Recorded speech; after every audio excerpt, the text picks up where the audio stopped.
All right, welcome everybody. I hope everybody's staying nice and dry with all the weather out there. If you're from out of town, I hope you're doing well. Um, Welcome to the Friends of the Cabildo member lecture series. Uh, this is a benefit to members of the Friends of the Cabildo. If you're not a member, you can attend these for $10, or if you can become a member for as little as $50. We have about 20 of these a year, so I hope you take advantage of these. Just to kind of go over what we have upcoming for our member lecture series. We actually have our lectures posted all the way through March of 2025. We still have we still have eight lectures to go in the fall. And in the month of September, we also have Errol Aboard's going to be talking about his new book, When Rex Meets Zulu. And then on September 24th, we have Teresa McCullough doing Instainable City, Food and Race in New Orleans. So I hope you take advantage of these lectures as a member of the Friends of the Cabildo. And they're a great opportunity to continue in your education and your lifelong learning program.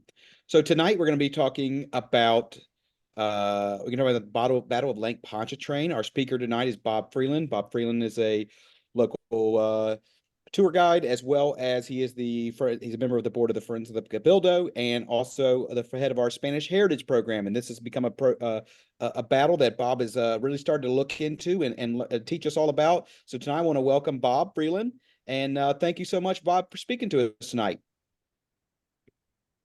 Thank you. Can you hear me? Yep, we can. Perfect. So, welcome everybody. And as Jason said, this is a recent project that came up about a month ago. A friend of mine, Joel Whitehead, and I were speaking. He lives on the North Shore. He's retired Coast Guard. And he asked me about Rousseau, how much I knew about him, and the fact that the city of Mandeville had recently restored this plaque that we're seeing on the screen right now that had been damaged by Hurricane Ida a couple of years ago. And so I started looking into it. I met with him the following day. He's a member of the SAR, met the Pierre Georges Rousseau chapter of the SAR. And there is information on Rousseau. A lot of it is, there's conflict with certain items. What you're going to see today is what I've been able to put together from a biography, very simple biography of Rousseau himself, and then bits and pieces out of different histories of the Spanish participation in the American Revolution. And as Jason says, we're part of the Friends of the Cabildo. I run the Spanish Heritage Program. And so a lot of what the audience is going to see tonight, many of you are members. I've seen a couple of tour guides. So you know what the Friends of the Cabildo can do. And so a lot of the presentation will also address museum projects and the way the museum utilizes exhibits to educate first, obviously, us adults, but also the field trip program is very important in getting the word out to students on it's funner during a field trip and more educational than sticking in class and simply reading history and listening to the teachers. So we do have an education department at the museum that works with teachers and principals. And Jason and I are very involved in supporting that museum effort. So this is the mission of the Friends. Again, I am on the board, so I do want everybody to understand. If you're a non-member, as Jason says, please become one. We're all volunteers. We support the museum. It's our only client. We were incorporated in 1956. We have many members throughout the state of Louisiana, and with this Zoom lecture program that Jason has developed post-COVID, we actually now have a lot of members from out of state that utilize the membership in the Friends of the Cabildo to keep informed on what's going on in the evolution of Louisiana history, not only in the present day, but also new studies that are coming up, new lectures that Jason acquires. These are the buildings that we cover. I'm going to focus more on the Cabildo. That's where I take the school groups. And the program Jason mentions, the Spanish Heritage Program, we began it 10 years ago. September 21st, 1779 is the date that Bernardo de Galvez defeats the British in Baton Rouge. And in Louisiana, we do not celebrate it. We have Canary Islanders, mostly in St. Bernard, but they are throughout the state. Many people don't know their story. They were actually 700 men were recruited by Galvez, and I'll talk about that, to come to Louisiana to fight the British. When they arrived here, 150 of them were single men.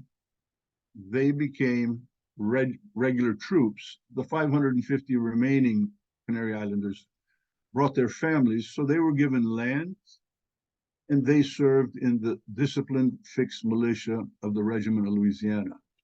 And so as we see here in 2015, Bill Highland is the St. Bernard Parish historian.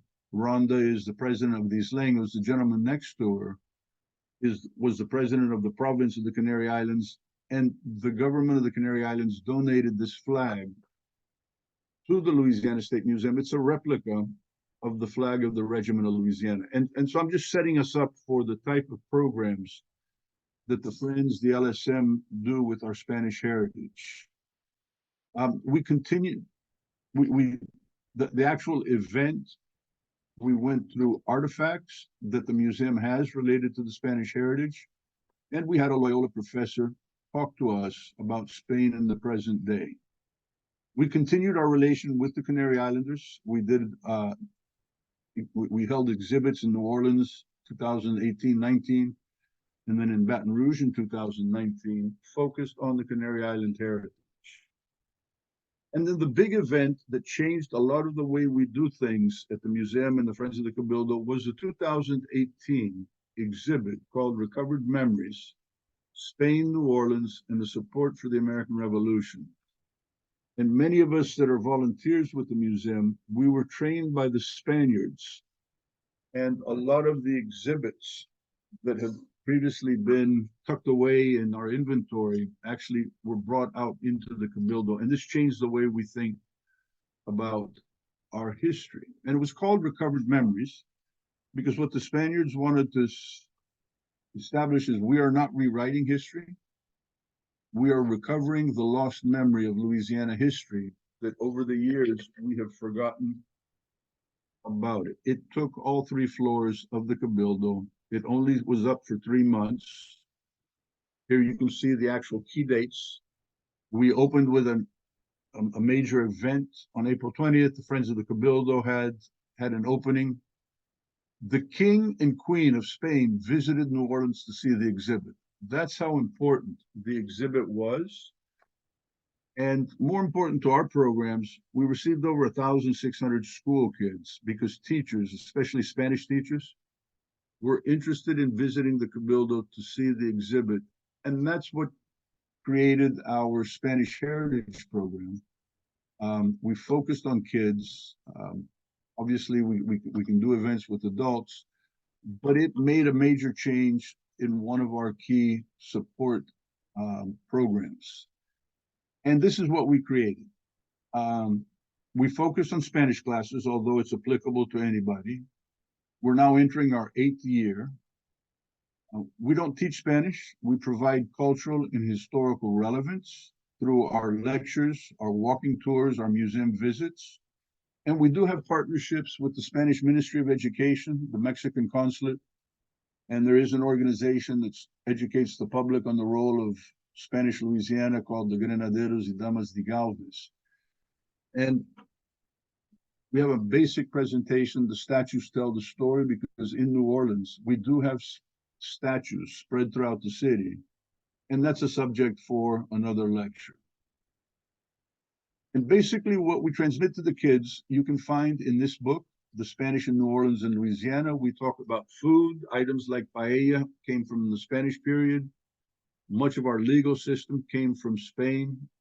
A lot of our slavery and race relations are a consequence of our Spanish heritage. The way we colonized Louisiana in the Spanish period makes a difference.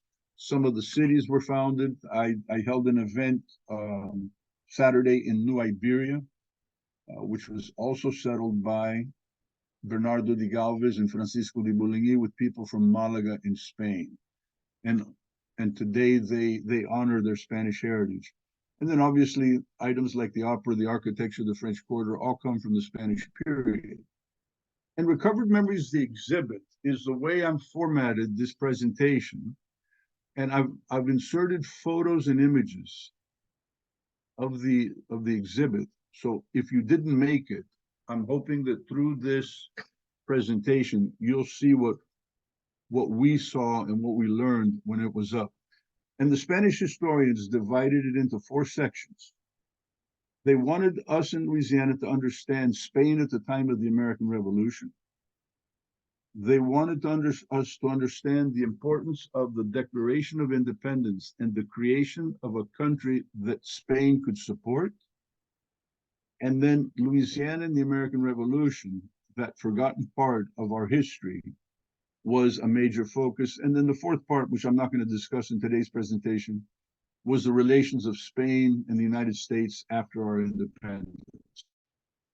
These 4 books, I recommend to anybody in order of easiness.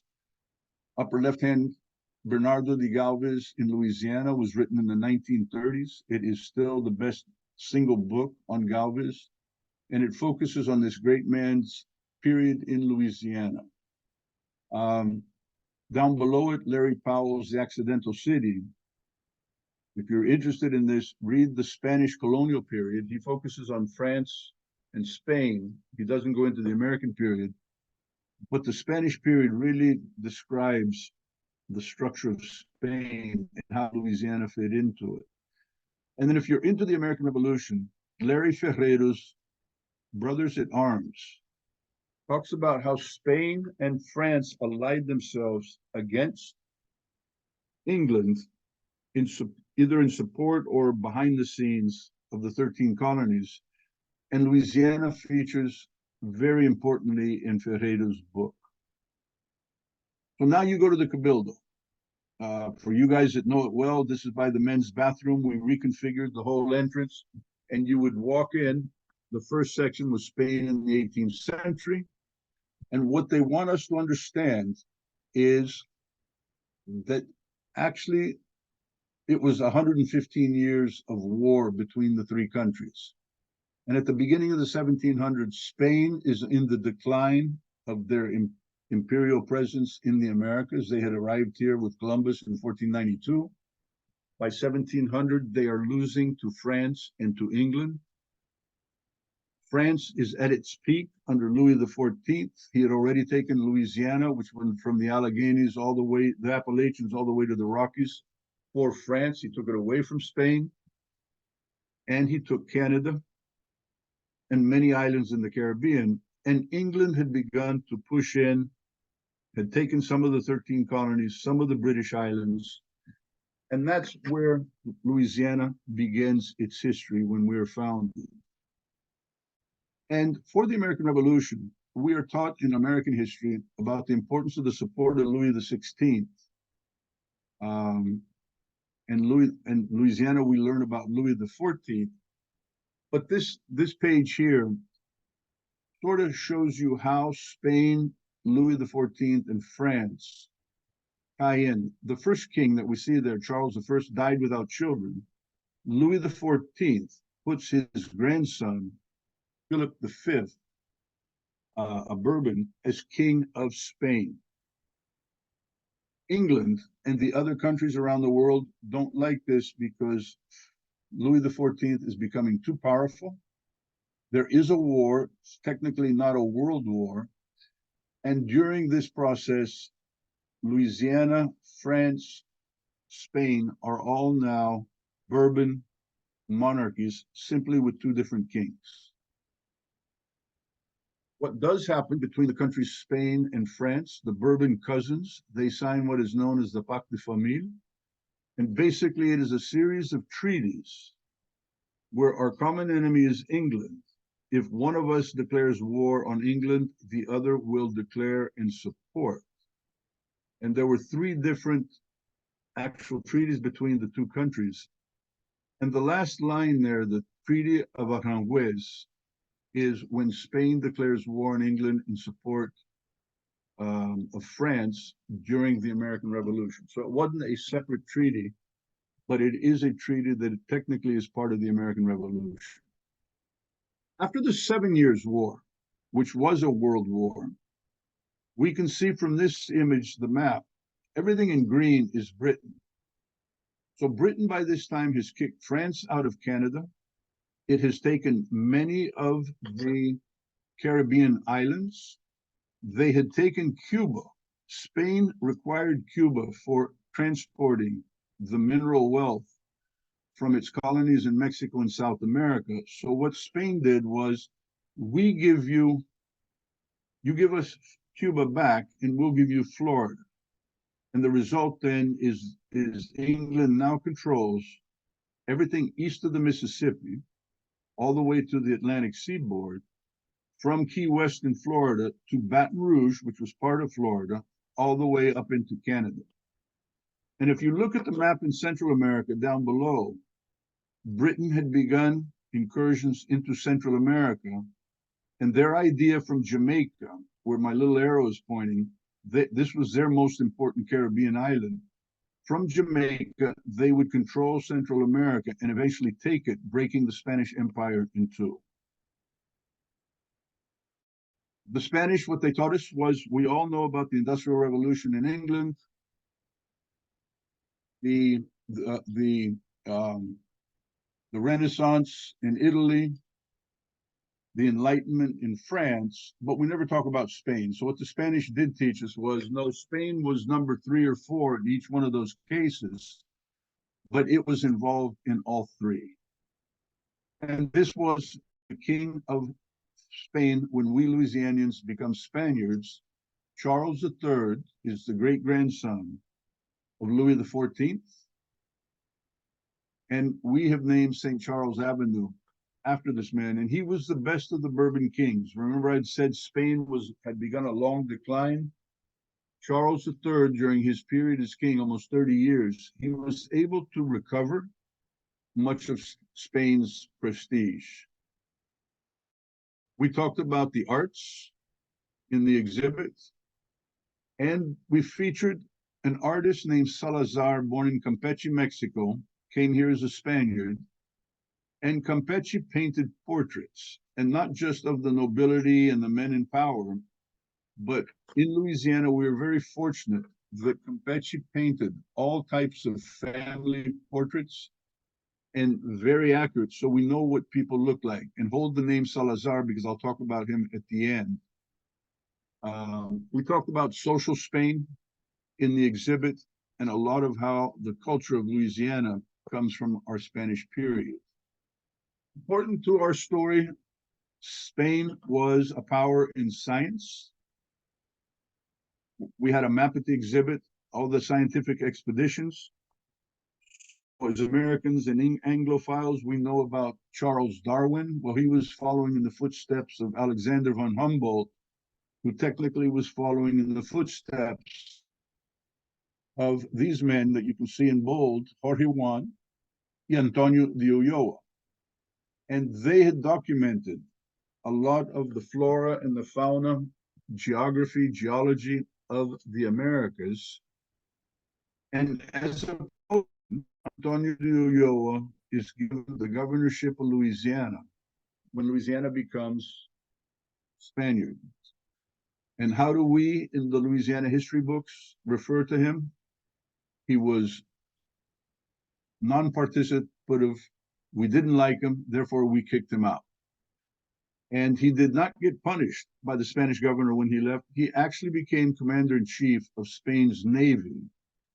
And so in a way, in what ifs, instead of kicking this guy out as the first Spanish governor, imagine if we had kept him for more years and let him really develop Louisiana the way he had the power to do so. Again, My focus is always building up the Spanish period, and that's what the Spanish educators did for us when we put up the exhibit.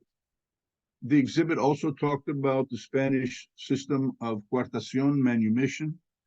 In this image here, we have a document that's part of the Louisiana State Museum archives in the U.S. Mint, and it is open to a page where Galvez himself authorized the manumission of Agnes de Mathieu. In the images there, we see a soldier in red and white, Spanish actively recruited for the Regiment of Louisiana, Afro-Louisianians. And then the indigenous period is also covered in the exhibit. And there were militias that served under Galvez. We do know that the Choctaw and the Homa militias actually served in the Battle of Baton Rouge. The second part of the exhibit talks about the United States and its formation. And what they explained to us was once the United States declared independence, Spain could sign a diplomatic treaty and therefore justify supporting the Americans against the British. This is a map that we've already talked about. England controls all the way to the Mississippi. And again, in American history, we talk about George III, King of England, and Louis XVI, who helped us. And we tend to forget that Charles III also supported the American cause. We talk about our diplomats. The most famous of them, not John Adams, who became a president. Ben Franklin never became president, but we know him as our ambassador to France, and he did much to enlist the French support. And so we learned a little bit more about each one of these ambassadors. And then what we also learned in the exhibit is two Spanish ambassadors. The Count of Aranda was the Spanish ambassador to France. And Franklin and the Americans in France, they were subject to being spied on by the British. And France had troubles with Britain because if they allowed the Americans to run around, technically they were aiding and abetting the revolution. So Franklin often met and negotiated with others inside the Spanish embassy because that was Spanish territory and the British could not see them. There was a Spaniard named Juan de Miralles from Cuba that was sent and was the first Spanish ambassador technically to the United States. Miralles died, and then Diego de Gardoqui became the Spanish ambassador to the United States. This suit that we see in the image was used by Gardoqui at George Washington's inaugural ball, where only Lafayette and Gardoqui were the two foreigners that were allowed, and the exhibit actually had Gardoqui's suit that he wore in the exhibit. Then we talked about the financiers. The Count of Aranda, Robert Morris from Philadelphia, and Oliver Pollock from New Orleans are the three greatest contributors, individual contributors to the success of the American Revolution. And Pollock had arrived in New Orleans with O'Reilly. Both of them were Irishmen. O'Reilly was the second Spanish governor. He was the commercial agent of the Continental Congress in Louisiana, which meant not only did he do trade, but he also represented the Continental Congress in a legal fashion, living here in New Orleans. And he contributed greatly by smuggling arms up to George Rogers Clark, who took Kentucky, Illinois, Indiana, Fort Pitt, which is today Pittsburgh. All of these American fortifications were supplied by Oliver Pollock from New Orleans. And Oliver Pollock gets credit, and New Orleans, for developing the dollar sign. When Pollock corresponded with Morris, Gardoqui, and all these other businessmen, he would take the piece of 8, which we see there, the Pillars of Hercules. You see how the sash is wrapped around it on the original coin. And he would, when he was dealing with Spanish currency, he would wrap it around. And then Thomas Jefferson, when he was serving under Washington, actually developed the U.S.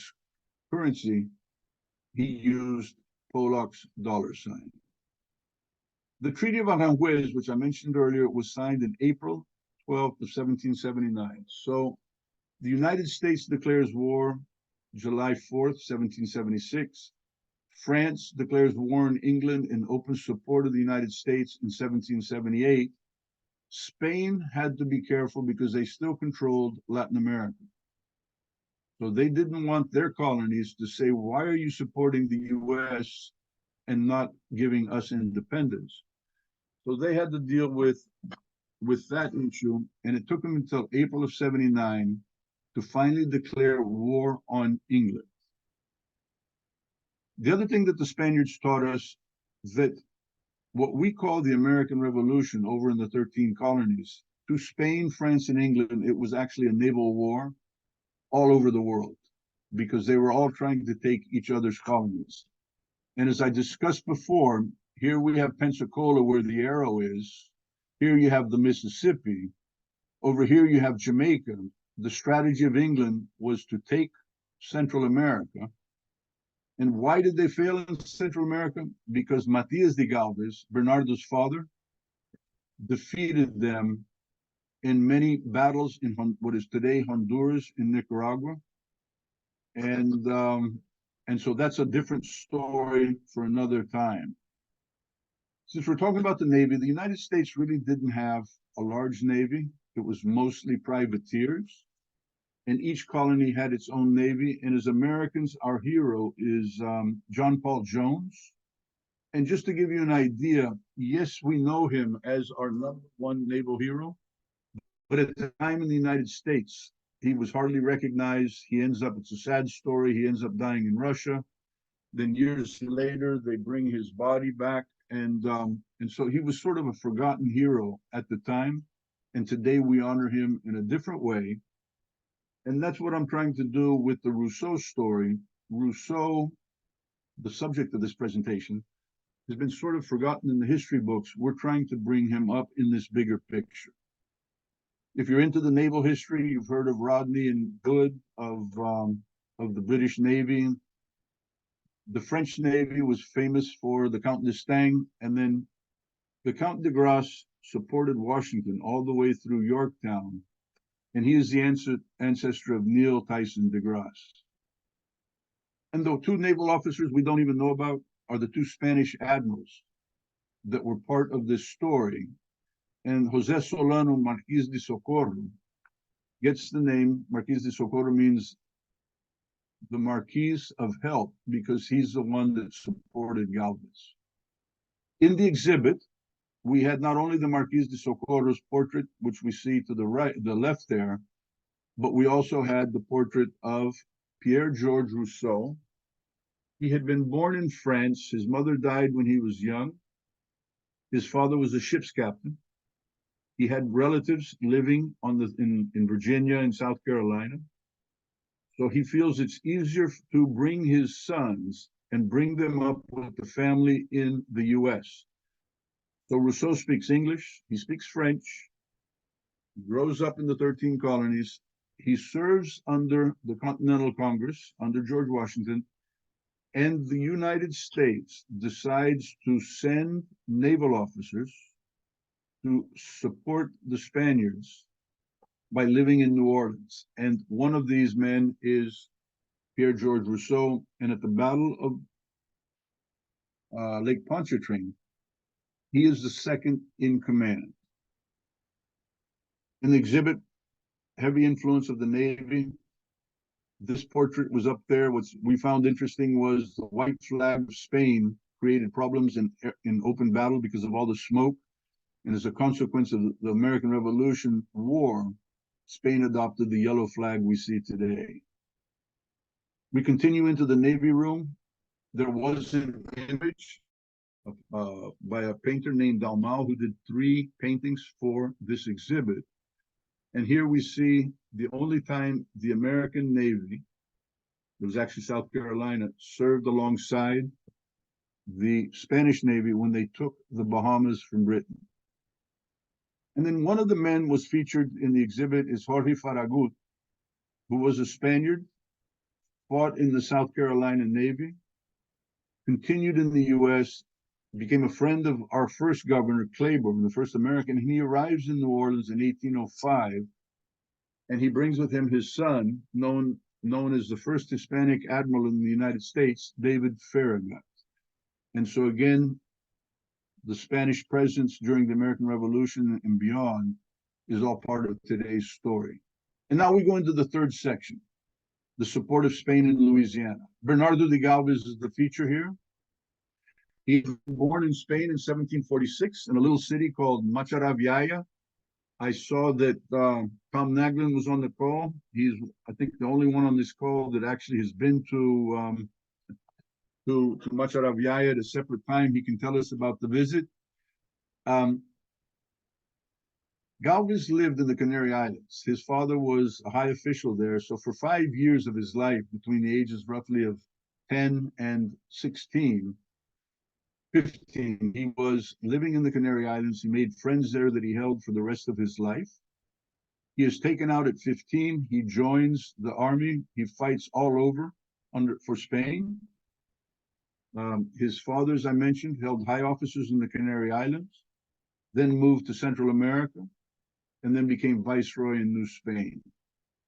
Matias de Galvez's brother, Jose de Galvez, was the minister of the Indies, whose boss was the King of Spain. And this chart from Gilbert Denn's book, The Cabildo, all I've done is I've taken it from the book and I've inserted the images of Galvez, whom we see down here. His boss is the Captain General in Cuba, whose boss is his father, whose boss is his uncle, whose boss is the King of Spain. And Spain used to really strictly follow the org chart, but in the case of Galvez, because of the strategic position during the war, Galvez was authorized to correspond direct with his uncle, Jose de Galvez. So what this means is anything Bernardo needed for Louisiana, he had direct access to his uncle and to the king. The troops were part of the story. What we see here are the white and blue uniform of the Regiment of Louisiana. These would have been white men. The red and white would have been Afro-Louisianians, both of them Regiment of Louisiana. It was founded when we became part of Spain. There was one regiment, mostly people from the peninsula. Talk about the uniform. And then in 1779, the unit was expanded to include a second battalion. And this is where the Canary Islanders come in. So they were brought to Louisiana, recruited to fight, not necessarily as settlers. Many of them ended up settling, but they were an important part of the Galvez story. The next part of the exhibit was different aspects of the Galvez period. And again, this map shows how Britain is trying to take the rest of South America and the Gulf of Mexico from Spain because they had done so well in the previous 100 years. So with this map, what we can see is from Pensacola, which is English, Mobile is English, Baton Rouge is English. You can basically defeat the Spanish. You can hassle shipping by simply coming through the waterways into Lake Pontchartrain over to the Mississippi. And again, the East Bank is England, the West Bank is Spain. And so Spain had its enemy right here next to New Orleans. And Britain called it West Florida. And they become a thorn in the side of the Spanish. And the Americans began sending people down. There was a raid under a man named Willing. And it is similar to what Jimmy Doolittle did in the Second World War after the Japanese bombed Pearl Harbor. We declare war on Japan. We sent bombers to bomb Tokyo to show them, to show the Japanese, yeah, you bombed us, but we can take you. And Willing was the same thing. England controlled everything, but Willing came down the Mississippi and destroyed homes, fortifications, all the way down just to show the British that the Mississippi could be accessed by the Americans. And so Britain started sending more ships to protect Lake Pontchartrain and the Gulf of Mexico against more incursions. And that's when the two officers, William Pickles and Pierre George Rousseau, come down. And there's a lot of conflict on these two men. The Battle of Lake Pontchartrain, about most of the reports is that William Pickles did everything. Rousseau, number two, in some reports is not even mentioned. Galvez reports of the same battles to his superiors mentions Rousseau as the number one person. And Pickles does, we do know that he was the number one in the battle. We know that he leaves Louisiana with some ships and ends up in Philadelphia. And Rousseau is selected by Galvez to remain as the Continental Congress's person to support the Spanish effort. And so some historians believe that it's possible that Galvez built up Rousseau in such a way in the reports to justify his request that Rousseau remain to Galvez. In April of 79, war is declared. In June of 79, Galvez receives notification that the war has been declared, and he is told to attack the British roughly in a 2-month period. Now, the British had not received the same information. Galvez, in July of 79, knows he has enough Canary Islanders and other regiments to attack, and he begins on August 27th what is known in Louisiana history as the Marcha de Galvez. And he leaves New Orleans. He makes it to Fort Butte in Matchac, which is today St. Gabriel. He takes the fort there on September 10th, which was today. There was supposed to be a ceremony today in Mandeville. Pickles and Rousseau take the British on Lake Pontchartrain. There were other incursions into the British territory, and on September 21st, Galvez actually defeats the British forces at Baton Rouge. This painting was part of the exhibit. What we see here is Galvez on his horse, and we see the different troops that fought under him. I've already described the uniforms. The Native Americans there, they're either Choctaw or they're Homa, and it is considered America's first truly multicultural army. We see the flags of the United States as well as Spain. Oliver Pollock and 8 other Americans served under Galvez in this march. Each one of these battles, we could take an hour to describe the whole logistics. Pollock had contacts in Natchez. He convinced the British to surrender Natchez, so Galvez didn't have to go upriver to take that fort. And if you know downtown Baton Rouge, and this is what people don't realize, we lucked out when Huey Long built the Capitol because he kept all of that area open. So the flag over here is basically the Pentagon Barracks. That was called Fort Richmond. That was the British fort.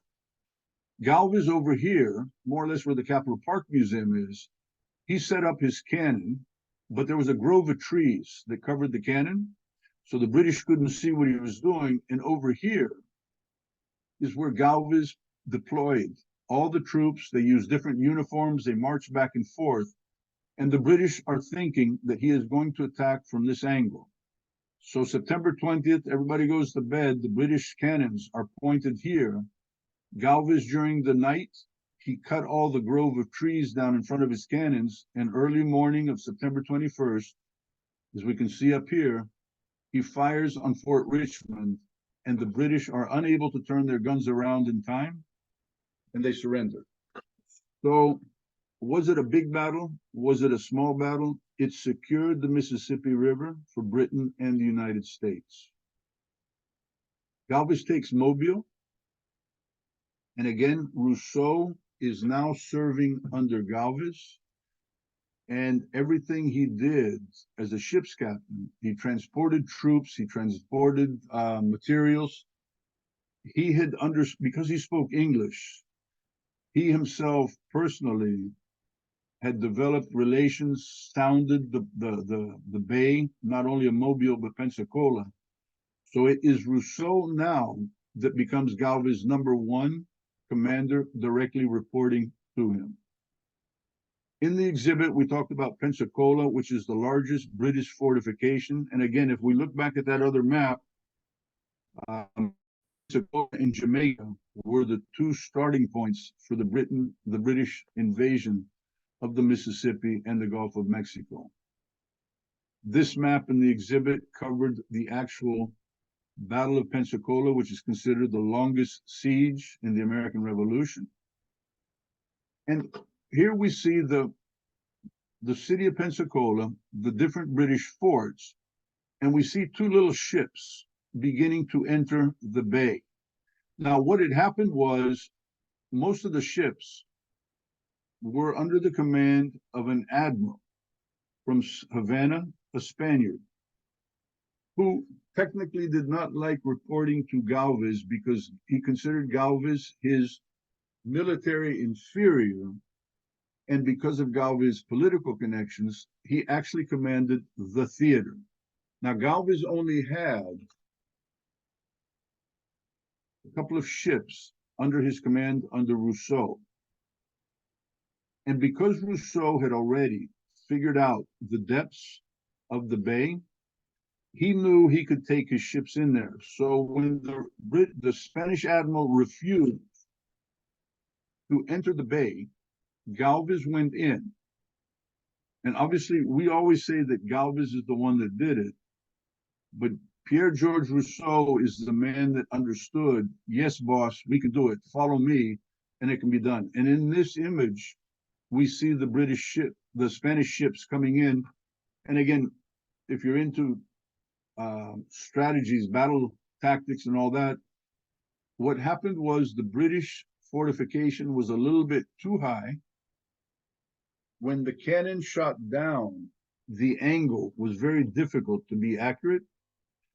And something in terms of visuals, the distances were actually longer than the British thought. And so the cannons never destroyed Rousseau's ships. Therefore, the Spanish ships were able to cross the bars. Once they're in, it took a couple of months to finally beat the British. On May 8th, a British powder magazine blows up, and Britain surrenders on May 10th. This image by Dalmau, the regiment and the bar troops that were brought in to fight under Galvez at Pensacola, but you do see in the right of the image some of the regiment of Louisiana that were there at the battle. Yorktown happens October, so 5 months after the Battle of Pensacola, Yorktown falls and the war is over. This is what the map looks like. Technically speaking, we are friends, Spain and the United States, but as the United States becomes more organized, it starts settling all the way into Virginia, North Carolina, Georgia, and what they call here the unorganized territory, which is Illinois, Indiana. Spain and England and the United States begin having political problems because of the Mississippi. Galvez is promoted. He becomes a count. This is his coat of arms. And if we look over here, we see the little ship. That is the Galveston and his slogan, Yo Solo, which means I alone. And just as an interesting feature, when we do the program with school kids, 5th graders, 6th graders, 4th graders, the teachers teach art as well as history.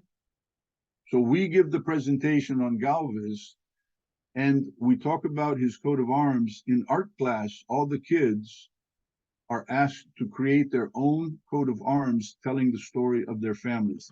And that's the way the Spanish Heritage Program combines history with other subjects in the schools. Galvez becomes viceroy, and he dies at the age of 40. Now, the Cabildo has a role in American history above and beyond much of what we know. In 1901, President McKinley visited New Orleans. There's the photo of him at the Cabildo. The Secret Service at this time does not protect the president. It is, at the time, the tradition was veterans of the Grand Old Army, which were U.S. troops during the Civil War. So, not to put in conflict the sons of the Confederacy with the sons of the Grand Old Army, what McKinley did was he utilized members of the Sons of the American Revolution to be his protection guard in New Orleans. And this created interest on the part of many Louisianians. Well, my ancestor didn't fight under Washington, but he fought under Galvez. And what began with a presidential visit to New Orleans to the Cabildo resulted in the Daughters of the American Revolution and the Sons of the Revolution allowing descendants of patriots under Galvez to join their organization. There is also an organization honoring Galvez called the Regimiento de Louisiana. They are reenactors. There is another organization which I talked about before, the Granaderos y Damas de Galvez, founded in San Antonio, Texas. Its mission is simply to educate the public on the role of Spain in the American Revolution. There are chapters in Texas, Florida, Spain, and we formed the Louisiana chapter in 2020. And the organization has had this is our fourth year doing Marcha de Galvez events, and our partnership with the Louisiana State Museum is very strong in Baton Rouge and in New Orleans. And these are some of the events we did this year. And Rousseau, after Galvez, he remains in New Orleans. He actually ends up serving under all of Spain's governors. He was commanded at Natchitoches. Remember, he's now Regiment of Louisiana. He's no longer Spanish Navy, no longer Continental Navy. He serves a period in Natchitoches. And then, as the Americans begin creating problems for Spain along the Mississippi and the Gulf, he is declared the head of the naval squadron covering the Mississippi and the Gulf Coast. And someone pointed out to me the other day that the territory that Rousseau covered is the equivalent, roughly, of the Coast Guard's 8th district. So if you are Navy, retired Coast Guard, that gives you an idea of what Rousseau was doing for the Spanish government in the last years of the 1700s. He was born in France, but he dies in New Orleans in 1810. After the Louisiana Purchase, he declines to return to Spain. That's not his country. He's not going to go to South Carolina. He's not going to go to France, although he did have family money still in France, because he had married a local girl named Marguerite Catherine Millier, a wealthy woman. She was a widow. They had 12 children together.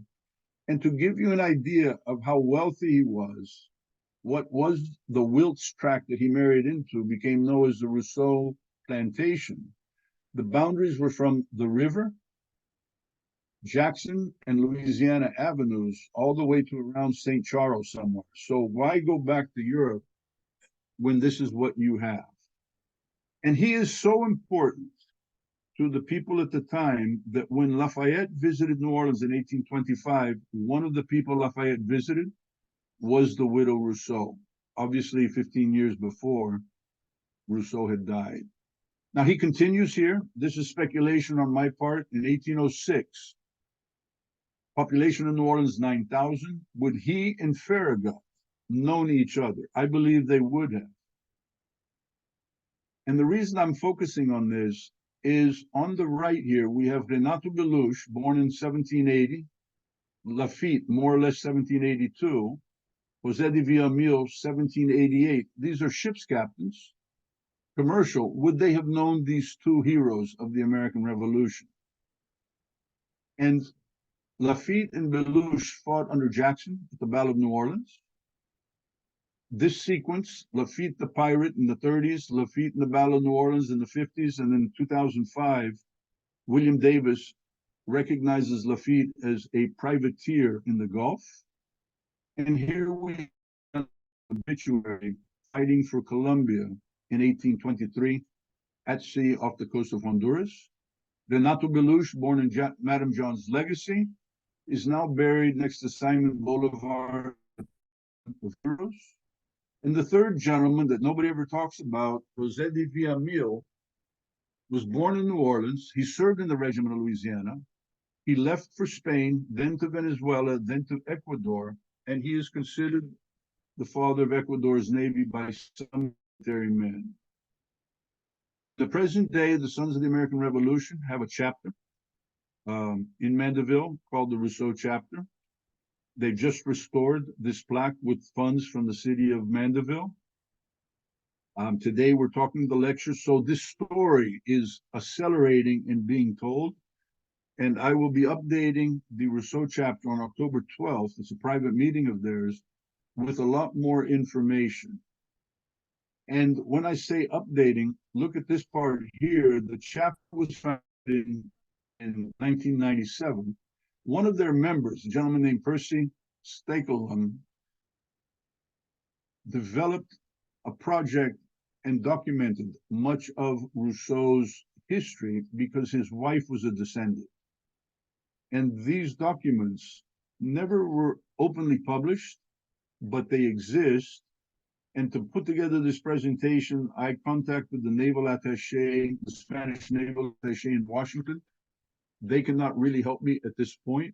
But what you're going to start seeing is the Rousseau story. We're going to start accumulating more information, and over the next couple of months and years, we will do a lot more. And the interest to the museum is we have the one portrait of Rousseau.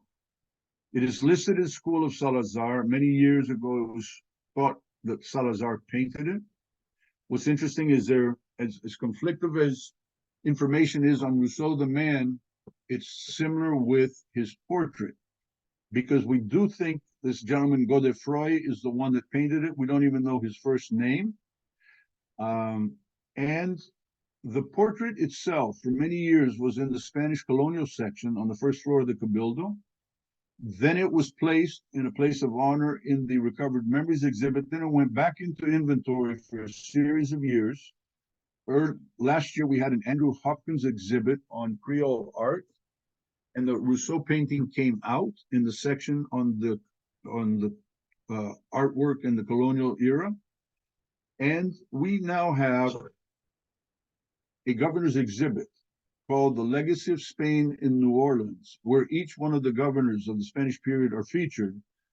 And Jason and I are working on a fundraising program to get the portrait out of inventory back into the Cabildo, so that when we bring the kids to the Spanish Heritage Program, and of course adults like you guys, we can all learn a little bit more about this forgotten hero of the American Revolution and of Louisiana history. And I thank you very much for listening to me, and I'm open for questions. Yeah, if you have any questions, please put them in the chat. Bob, I want to bring up about the Battle of Lake Pontchartrain. Why do you think that seems to be overlooked in the Recovered Memories exhibit, despite it going on basically the same day as the Battle of Baton Rouge?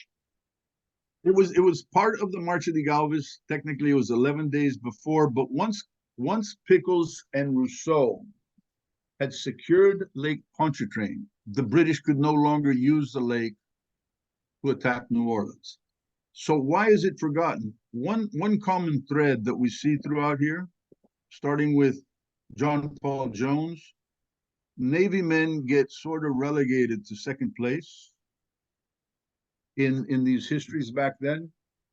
And so that's part of the bigger problem, is that they're not considered as important. The Battle of Lake Pontchartrain, 2 weeks ago, I talked about it at the Louisiana America 250 Commission, and someone from the tourism industry looked at his smartphone. He says, but there are only 2 ships. Yeah, there were only 2 ships. Yesterday, a naval officer, one of the tour guides, Friends of the Cabildo tour guides, told me that actually 2 ships is not a battle, it is an engagement. So if you look at the 2 ships, the number of people, the Battle of Baton Rouge, 2 small armies, that by itself is not important when you compare it to battles in the present day. But once those two battles occurred, the Mississippi was in the control of Spain and the United States. England was kicked out. So it's not the size of the battle, it's the result that occurred. And that's why it tends to get forgotten. Was it important? There was only two ships. Let's forget about it. And you shouldn't forget about it. And that's what that plaque shows us. Would you It was say also, oh, sorry, go ahead. yeah, no, that's Would you say that if you don't have a Battle of Lake Pontchartrain, you might not have a Battle of Baton Rouge, and then you might not have would not have a Battle of Pensacola? so you live in Louisiana and you understand the way the waterways work. Britain could attack New Orleans coming up the river. It could have attacked New Orleans coming through Lake Maurepas into Lake Pontchartrain. There was an attempt to come through with the Bayou Manchac and the Amite River. There were different ways could attack New Orleans, and New Orleans is a very exposed city. So again, as tour guides, we have to read Rich Campanella's Bienville's Dilemma. Where do you put the city? Do you put it in Baton Rouge, which is high? Then whoever takes New Orleans controls the river. Do you put it in Biloxi, which is on the Gulf, but you're still leaving the mouth of the river unprotected? So you have to control New Orleans. And modern day example, Jason, more or less, when Katrina hit, what is it? The interior of the country shut down for what, 11 days, all commerce, because the port of New Orleans wasn't working. And that wasn't a war, that was a hurricane. And that's the importance of New Orleans that the city doesn't really get enough credit for. It is highly strategic anytime you're at war. Judy points out that LSU is situated on land once owned by Oliver Pollock. That could be. So, Judy, that's another forgotten character in Louisiana history. But at some point, we're going to bring up. I was talking earlier with Jason about, I don't know if you all can see my little flyer here. It's done by John Chase, the famous cartoonist back for the bicentennial, where he talked about Oliver Pollock. So the same way we're talking about Rousseau in my presentation, what I'm taking from you, Judy, is I have to put together a presentation on Pollock and then talk a little bit more about him. Point taken. So thank you for so that Capitol Park area today, that's possibly the Pollock plantation, that is the site of the Battle of Baton Rouge back then. So I'm gonna have thanks for the heads up on that one. All right, Bob, I want to thank you so much for your lecture tonight, and I hope everybody enjoyed that tonight. Next week, we'll be returning back on Tuesday night with Errol Laborde talking about when Zulu met Rex. So I hope you will take advantage of your membership again and sign up for that. So, Bob, I want to thank you so much, and I hope everyone is safe with the hurricane out there, and we'll see everybody next week at 6 p.m. Thanks, Bob. Thanks a lot, guys.